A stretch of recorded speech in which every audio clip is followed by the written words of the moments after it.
Three religions emerged from the same region of the world. All three trace their origins to the Middle East. Yet today, their global footprints could not be more different. This difference is not explained by belief alone. It is explained by history, demography, politics, and time. This is the statistical story of Judaism, Christianity, and Islam. Judaism is the oldest of the three, emerging more than 3,000 years ago among a small tribal population in the ancient Near East. From the beginning, Judaism was not designed for expansion. It was an ethno-religious identity, deeply tied to lineage, law, and community continuity rather than conversion. Historically, Judaism spread not through conquest or missionary activity, but through diaspora, displacement caused by conquest, exile, and persecution. As a result, Judaism never pursued mass growth. Its survival depended on strong internal education, community cohesion, cultural preservation, high retention rather than recruitment. Despite centuries of persecution, expulsions, and genocide, Judaism maintained continuity, but its global population remained small. Today, Judaism represents less than 1% of the world's population, not because of decline, but because growth was never its objective. Christianity begins in the 1st century, originating as a small movement within Jewish society under Roman rule. For nearly 3 centuries, Christians were a minority with no political power. Growth during this period was gradual, spreading through trade routes, urban centers, oral preaching, social networks. The turning point came in the 4th century, when Christianity became legalized and later adopted as the official religion of the Roman Empire.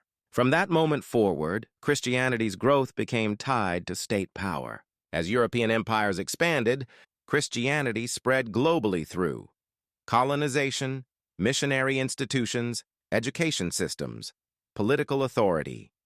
This created the largest religious population in history. However, this expansion also carried consequences. Forced conversions in some regions, cultural erasure, church-state abuses, institutional scandals that persist into the modern era in the present day.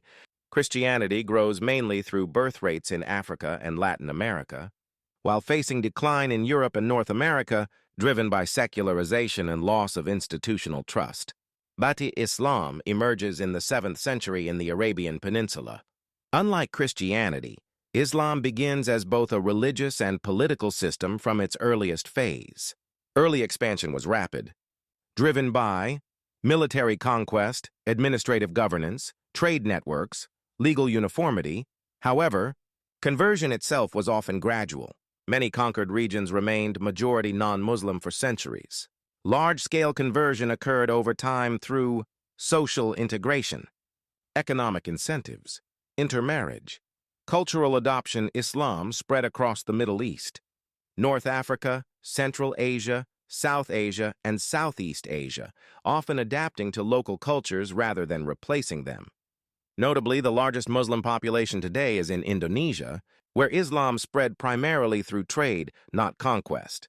In the modern era, Islam's growth is driven less by conversion and more by demographics. Muslim populations tend to have higher average birth rates, younger median ages, strong family-based religious transmission, low rates of leaving the faith, despite global attention on extremism. These groups represent a statistical minority, while overall Muslim growth is overwhelmingly explained by population dynamics. The public perception of each religion is shaped not only by numbers, but by visibility of scandals and behavior. Christianity faces scrutiny due to clergy abuse scandals, political entanglement. Institutional wealth. Islam faces scrutiny due to extremist violence amplified by media, political conflicts framed as religious, global security.